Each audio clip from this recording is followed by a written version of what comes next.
Hola amigo, bienvenido a la transmisión. Voy a compartir algo que hoy pienso que es transformador. Es algo que se entiende fácilmente, pero con frecuencia no se hace. Veremos una historia sobre el apóstol Pablo y la aplicaremos a nuestras vidas hoy. ¿Qué golpe tiene esta cosa? ¿Qué poder posee? Quiero que te prepares, porque pienso que esto literalmente puede cambiar tu vida. Hola, soy Bayless Conley. En la vida todos enfrentamos incertidumbre, ya sean problemas financieros, valles relacionales, una crisis de salud, o solo intentamos descubrir nuestro propósito. Una cosa es segura: Dios te ve, Él te ama, y no importa lo que estés enfrentando, Él tiene las respuestas. Hola, amigo. Quiero compartirte de Hechos capítulo 9 un poco sobre la conversión del apóstol Pablo. Y quiero que escuches atentamente porque compartiré algo que en realidad no he escuchado. Casi nadie jamás habla de lo que voy a compartirte. Pero llegamos al versículo 1 de Hechos capítulo 9. Dice: Saulo, respirando aún amenazas y muerte contra los discípulos del Señor, vino al sumo sacerdote y le pidió cartas para las sinagogas de Damasco, a fin de que si hallase algunos de este camino, hombres o mujeres, los trajese presos a Jerusalén. Pablo, más tarde, hablando de su estilo de vida, dijo: los traje atados. Él dijo: doy mi voto para que los cristianos sean condenados a muerte. Este Saulo odiaba a los cristianos, odiaba a la iglesia, era un fanático religioso. Y ahora recibe cartas del sumo sacerdote para que pueda ir a otra ciudad y poner a los creyentes en la cárcel y condenarlos a muerte. Dice en el versículo 3: al llegar cerca de Damasco, repentinamente le rodeó un resplandor de luz del cielo.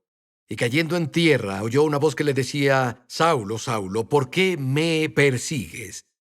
Él dijo: ¿quién eres, Señor? Y le dijo: yo soy Jesús a quien tú persigues. Dura cosa es dar cosas contra el aguijón. Era un viejo dicho que dice que básicamente donde estás haciendo algo en lo que no puedes progresar, no hará ningún bien.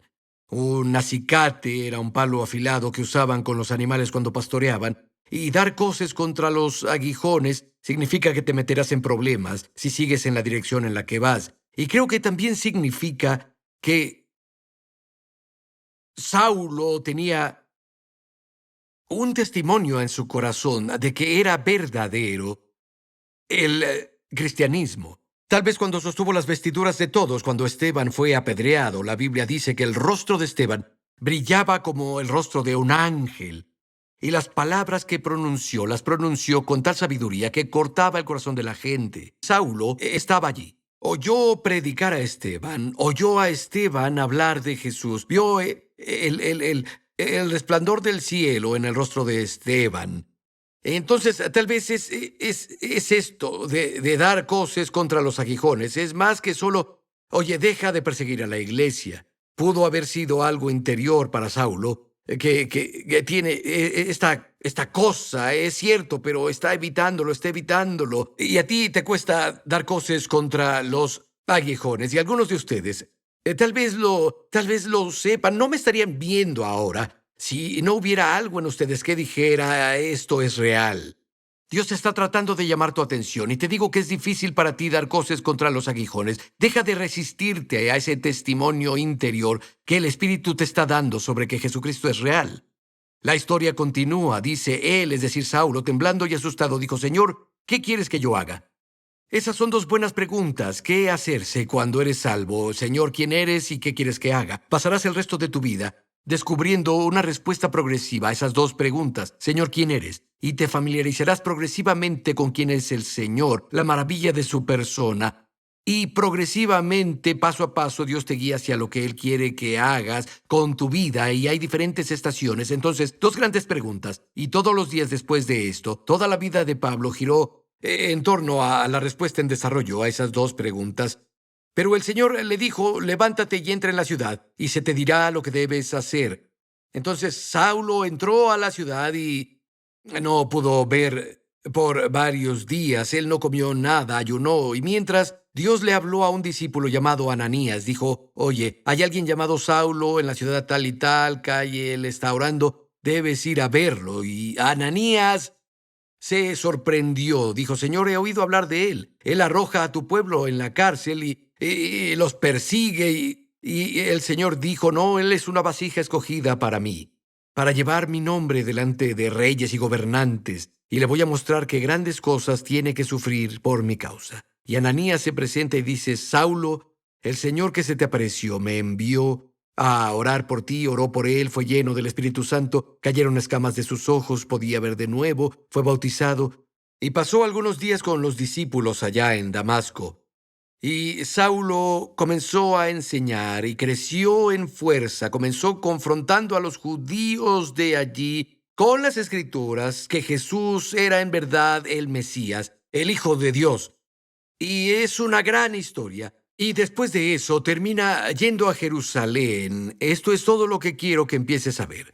Esto es Hechos 9:26. Dice: cuando llegó a Jerusalén, trataba de juntarse con los discípulos, pero todos le tenían miedo, y con razón, no creyendo que fuese discípulo. Entonces Bernabé, tomándole, lo trajo a los apóstoles y les contó cómo Saulo había visto en el camino al Señor, el cual le había hablado, y cómo en Damasco había hablado valerosamente en el nombre de Jesús, y estaba con ellos en Jerusalén, y entraba y salía.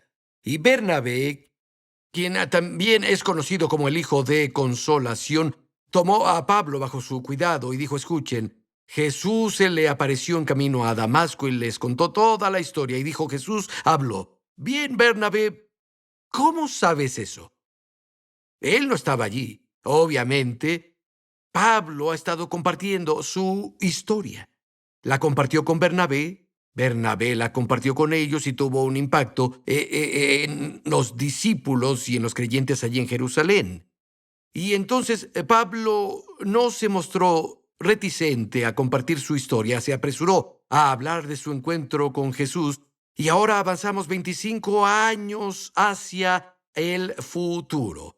Hechos 22. Pablo volvió a Jerusalén y ha sido arrestado.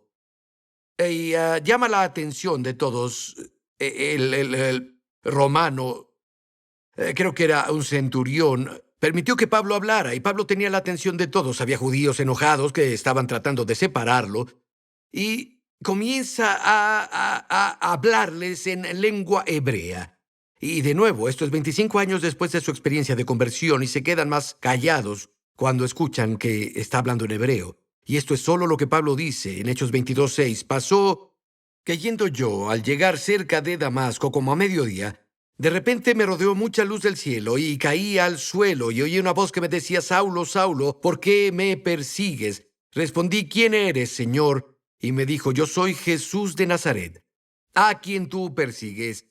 Entonces, 25 años después, ¿qué está haciendo Pablo, Saulo de Tarso, el apóstol Pablo? ¿Qué está haciendo? Está compartiendo su historia. Todavía está hablando de su experiencia de conversión. Habla de ese primer encuentro con Jesucristo. Muy interesante. Entonces, marchamos ahora un par de años más hacia el futuro. Esto es, tal vez 27, tal vez casi 28 años después de su experiencia de conversión en Hechos 26, y se encuentra ante el rey Agripa ahora. Y dice esto: ocupado en esto, iba yo a Damasco, con poderes y en comisión de los principales sacerdotes. A mediodía, oh rey, yendo por el camino, vi una luz del cielo que sobrepasaba el resplandor del sol, la cual me rodeó a mí y a los que iban conmigo.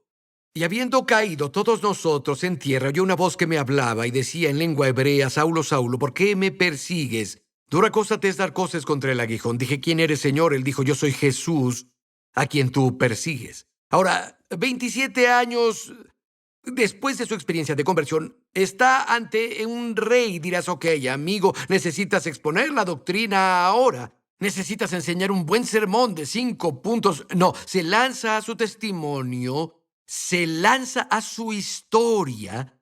Hasta el final de su vida, Pablo está contando su historia. Ahora, quiero tomarme unos minutos y compartir un poco de mi historia con ustedes. He sido salvo unos 47 años más o menos que he estado andando con Jesús. Entonces, oye, acomódate, toma palomitas de maíz y déjame contarte un poco sobre mí. Me criaron no muy lejos de donde estoy sentado ahora. Estoy en este estudio de oficina aquí en el sur de California. Y cuando tenía 5 años nos mudamos de esta área. Y yo era un chico bastante promedio de California. Me metía en muchos problemas, pero todo empezó a salir mal cuando cumplí 13 años. Empecé a beber bastante cuando tenía 13 años. De hecho, a veces me levantaba por la mañana antes de ir a la escuela y me embriagaba. Y luego iba a la escuela ebrio a los 13 años. Recuerdo que siendo un niño de 13 años estaba en clases con una terrible resaca. Eso no es una buena manera de vivir para un niño de 13 años, pero era más o menos mi dieta constante de acción. Y cuando tenía 16 años, alguien me introdujo a las drogas y la espiral descendente progresó mucho en ese punto. Empecé a usar drogas y muchas, y si podías meterlo en tu nariz, si podías tragarlo, si podías fumarlo. Yo lo hice. Y fue de mal en peor, ¿sabes? Dios, estaba tomando cosas como tranquilizantes para cerdos. Si puedes imaginarlo, tomé tranquilizante para caballos. Es algo loco con las drogas y además de eso aún bebía mucho después de todos esos años y solo fue peor y peor y peor. Recuerdo que una noche había tomado demasiadas drogas, de verdad demasiadas. Estaba alucinando y tuve una muy, muy mala experiencia y recuperé la cordura. Estaba sobre mis manos y rodillas en el patio delantero de alguien y tenía un puñado de hierba y un bocado de hierba. Había estado arrancando hierba de ahí y metiéndola en mi boca. Y pensé, Bayless, tienes un problema. Si no sales del barrio, bueno, solo era un adolescente en ese momento y ya había vivido en algunos estados diferentes. Me mudé cuando era adolescente y viví en la parte trasera de un camión por mucho tiempo durante un invierno y viví en a lugares diferentes. Trabajé en muchos trabajos de vez en cuando. Tenía un trabajo lo suficiente para ganar algo de dinero y renunciaba y decidí, bueno, me voy para siempre y pensé, no más drogas, en verdad, voy a ir a una tumba prematura si no dejo esto. Entonces decidí probar la universidad. Y fui a una universidad, vivo en California, el estado de arriba de California se llama Oregon. Encontré una universidad allí, me aceptaron en la escuela y de nuevo tomé la decisión en mi vida, no más drogas. Ahora, me llevé un poco de drogas conmigo en caso de que tuviera un momento débil, por si acaso. Así que las guardé muy bien en un lugar seguro y fui a la universidad. Mi primer día en la universidad. Iba caminando por el campus y dije, bien, gente nueva, vida nueva, un nuevo Bayless, es increíble, estoy dando vuelta a una nueva hoja y escucho, ¿Bayless? Y me doy la vuelta. Y era un traficante de drogas que conocí aquí en California. Dijo, ¿qué estás haciendo aquí? Dije, bueno, estudio la universidad. Él dijo, me mudé aquí hace poco. Dije, ¿en serio? Él dijo, sí, ¿quieres drogarte? Dije, claro. Entonces fuimos a drogarnos y mi promesa de no usar más drogas duró como 3 días y comencé a drogarme regularmente, seguía bebiendo como un pez y además de todo eso, comencé a juntarme con algunas personas que practicaban brujería y también estaba involucrado en ese tiempo en diferentes religiones orientales porque, lo creas o no, estaba buscando a Dios. Estaba buscando respuestas. Ningún cristiano me había contado la historia del Evangelio, ni una vez en toda mi vida hasta este punto. Nadie me había dicho que Jesús estaba vivo, que murió en la cruz por el pecado del mundo y había resucitado de los muertos. Nadie me había dicho eso. Ahora sí creía que había una persona llamada Jesús. Pensé que era como un gurú. De hecho, se me metió en la cabeza que él había aprendido misticismo en las pirámides de Egipto y que él vino y así hizo muchos trucos de salón ahí en Israel Y es más o menos lo que yo creía acerca de él, pero pensé que era una buena persona, tal vez un buen ejemplo para tu vida. Pero no sabía que era el Hijo de Dios, nadie me lo había dicho. Y buscaba todas estas cosas diferentes para intentar encontrar a Dios y hallar respuestas, y cada una de ellas era como cavar un pozo seco. Nunca encontré el agua, era un callejón sin salida. Y las drogas empeoraron más y más, y me asocié con personas que hacen hechizos y hacen brujería, amigo. Esa no es una buena combinación. Y me encontré en un lugar muy oscuro y profundo. Y recuerdo una noche, de hecho, una tarde, una chica había traído un sobre, estaba lleno de drogas, y yo debía distribuir esas drogas a 10 personas. Pero en lugar de eso, de una manera muy típica, pensé, ¿qué importa? Y las tomé todas yo solo. Para suavizarlo, tuve una muy mala noche. Apenas sobreviví la noche, de alguna forma sobreviví. Y a la mañana siguiente estaba tan deprimido, y en el fondo de mi corazón buscaba la verdad. Y había un parque, vivía en un pueblo llamado Ashland, en el sur de Oregon. Había un parque allí llamado Lithia Park, y decidí caminar hasta el parque y me sentía súper deprimido y débil por lo que había hecho la noche anterior, y caminaba por esta colina, esta especie de sendero en zigzag para llegar al parque, y me encontré pensando en Jesús. Y para aquellos que tienen la edad suficiente para entender la analogía, era como un disco rayado. Conozco a algunos jóvenes, nunca han tocado un disco en su vida, pero a veces si el disco tenía un rasguño, la aguja no lo pasaba y volvía a este punto, y lo hacía una y otra vez, se atoraba en un punto del disco. Y eso es lo que sentí que pasaba con mi mente. Y ahora, de nuevo, recuerda que estoy pensando en Jesús, el gurú, Jesús, la buena persona, Jesús, el maestro místico. Pero no puedo dejar de pensar en Jesús, y me detuve a medio camino. Estaba solo, no había nadie alrededor. Miré hacia arriba y dije en voz alta, está bien, pensaré en Jesús. Y seguí caminando por el sendero pensando en Jesús, y no podía sacarlo de mi mente. Llegué al área de juegos infantiles. Había niños corriendo por todas partes, todos se veían igual. Y estaba allí, y este pequeño mexicano se puso a mi lado. Tal vez tenía 12 años. Tenía las manos en los bolsillos y un par de botas de vaquero. Pasó de largo, ni siquiera me miró. Pero cuando me pasó, algo rozó mi espíritu. Supe que ese chico tenía algo bueno. No sé cómo lo supe, pero sabía que tenía algo santo, y supe que él tenía algo que yo no tenía en mí. Y lo observé hasta que desapareció al otro lado del parque, y luego pensé, ¿qué rayos fue eso? ¿Qué tenía ese niño? Y observé hasta que no pude verlo. Dije, qué extraño. Y caminé de regreso al parque, que luego se convierte en bosque y selva. Caminé de vuelta al bosque. No sé, 1 kilómetro, 1 y medio. Fue un largo camino de vuelta allí. Y bajé por este terraplén empinado y me senté junto al arroyo. Había un riachuelo burbujeante, estaba completamente oculto a la vista. Estaba en una roca, pensando en Jesús, pensando en Jesús, pensando en Jesús. Y escuché un ruido, unos 10 minutos de haber estado allí. Ese mismo niño mexicano, venía deslizándose por la orilla opuesta del arroyo. Se sentó al otro lado del arroyo en una piedra y me miró. Y tiré una vara al agua, tiré una vara al agua. No habíamos dicho nada, y luego dijo, ¿puedo hacerte una pregunta? Dije, seguro. Él dijo, ¿conoces a Jesús? Y honestamente, mi primer pensamiento fue, este niño debe creer que soy Jesús, porque tenía el cabello muy, muy largo, tenía una barba larga, y dije, este niño debe creer que soy Jesús. Fue lo primero que pensé. Dije, ven aquí. Y brincó a través de esas rocas, se sentó a mi lado, me vio la cara y dijo, ¿no es maravilloso? Y comenzó a hablar como si Jesús estuviera vivo. Nunca había oído algo así en mi vida, jamás.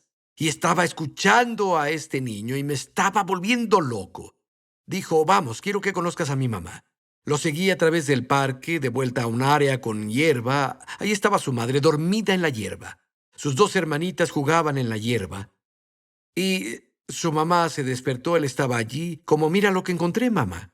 Y hablé con ellos unos minutos. Ella dijo, queremos que vengas a cenar a la casa.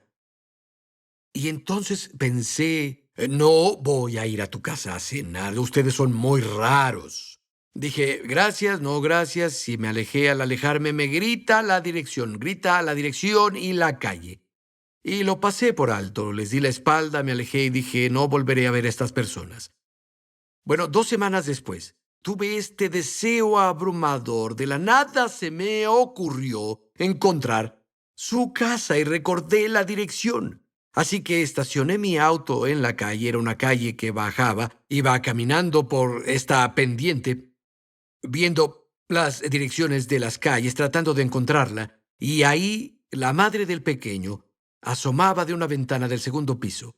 Y mi nombre es Bayless, pero mucha gente me llamaba Bay entonces. Y ella estaba en la ventana. Dijo, Bay, Bay, aquí arriba. Dije, eso es raro. En fin, subí ahí, tenían la cena lista, tenían un lugar puesto para mí. Y les dije, ¿sabías que vendría? Ella dijo, sí. Dije, ¿cómo lo supiste? Ella dijo, Jesús nos dijo que estarías aquí hoy, te esperábamos. Y yo tenía este mal hábito de invadir el espacio personal de las personas. Tenemos este tipo de espacio alrededor y cuando alguien se acerca demasiado es como alto. No, tal vez no tengas mal aliento, pero estás muy cerca. Y me puse justo en su cara. Le dije, ¿quién te dijo? Estábamos casi nariz con nariz. Y me miró y dijo, Jesús me lo dijo. Dije, ok. Comencé a pasar tiempo con esta familia y comenzaron a hablarme de Jesús y estaba considerando las afirmaciones de Cristo y decía, vaya, esto es muy loco para ser verdad. Y quisiera decirte que fui salvo enseguida, pero no. De hecho, me mudé a la Ciudad de México con un amigo mío y vivía en esa gran ciudad capital de México. Creo que en ese tiempo había 11 millones de personas viviendo en la ciudad. Creo que hay unos 25 millones de personas viviendo allí ahora. Es una de las más grandes ciudades del mundo. En fin, estaba allá. Teníamos todo lo que pensé que me haría feliz. Había muchas chicas, había muchas drogas, mucho dinero, y yo era miserable. Todo lo que creí que me haría feliz no fue así. Estaba vacío, y le dije a mi amigo después de haber estado allí mucho tiempo, me voy. Él dijo, ¿cuándo te vas? Dije, me iré ahora. Subí a mi auto. De hecho, compré una caja entera de cerveza, una caja de litros de cerveza y conduje sin compañía todo el camino de vuelta a Oregon. Son como 5.000 kilómetros y no comí. Tuve un festival de cerveza, bebí cerveza todo el camino. Ocasionalmente subía a alguien y le daba un litro de cerveza. Tuve un poco de compañía en el camino, pero conduje todo el camino a Oregon para encontrar a esa familia. Encontré al niño, encontré a su madre. Comencé a hacer más y más preguntas. Me convencí de que podría ser verdad, pero tenía estas preguntas ardientes en mi corazón para las que no tenía respuestas. Y tenía algunos amigos y dije, creo que hay algo de cierto en esto de Jesús. Pero ellos tenían preguntas. Dije, no lo sé. Y me quedé con unos amigos en las montañas. Había un camino de servicio de bomberos frente a su casa, solo era tierra. Y recuerdo que salí tarde en la noche, me recosté sobre el toldo de mi auto, o si prefieres, me recosté en el techo de mi auto. Y por primera vez en mi vida recuerdo haber orado. Miré hacia el cielo estrellado y dije, Dios, si esto es cierto, si Jesús es tu Hijo, si toda esta historia de salvación es cierta, ¿qué hay de esto? Y le hice una pregunta y escuché. Y no oí nada. Y comencé a llorar. Le hice otra pregunta y no escuché nada. Empecé a gritarle a Dios y le grité 2 o 3 preguntas más. ¿Qué pasa con esto? ¿Qué pasa con aquello? Y los cielos eran de bronce, no oí nada. Me deslicé del toldo de ese auto, me sequé las lágrimas, entré y me quedé dormido en el sofá de mi amigo. Y a la mañana siguiente, cuando desperté, algo increíble pasó. Dios me habló. No sé cómo supe que era Dios, pero intuitivamente supe que era Dios. Lo oí en mi corazón. Le dijo, Bayless, quiero que vayas a casa de Ramona. Era el nombre de la madre del pequeño. Y entonces fui a su casa. Estaban en la cocina.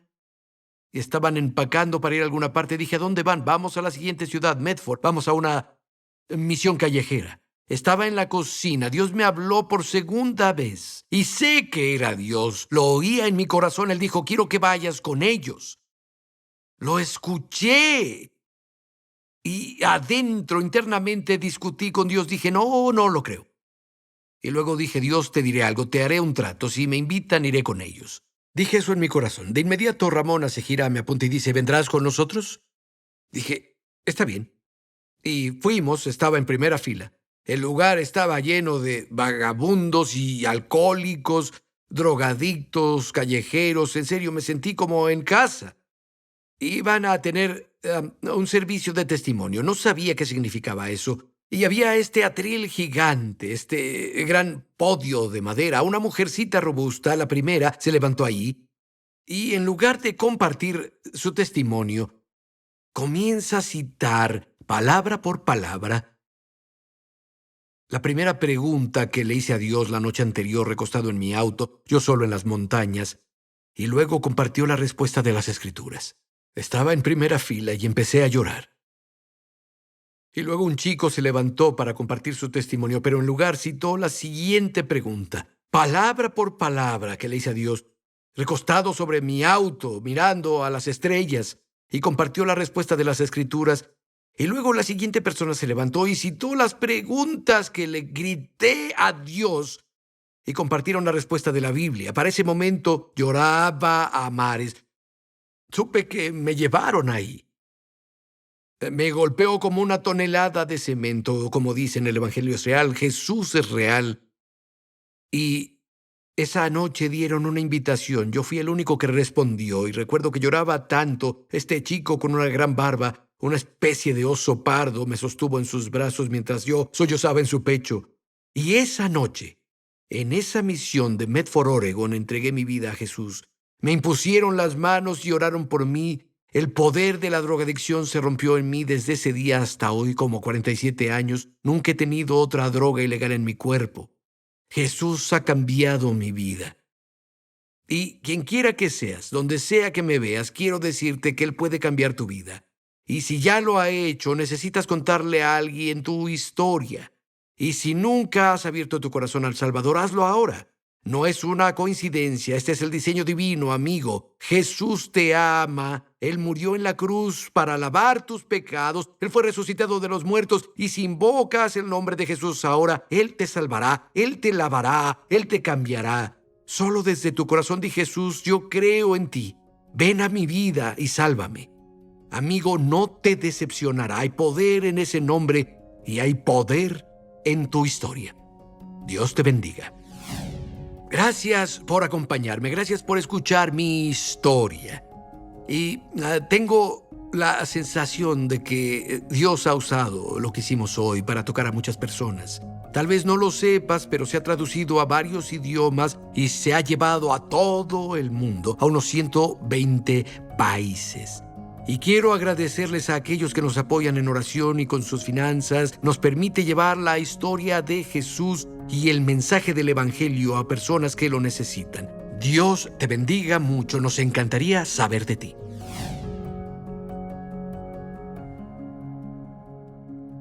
Gracias por ver Respuestas con Bayless Conley. Para más información e inspiración, visita bayless.com.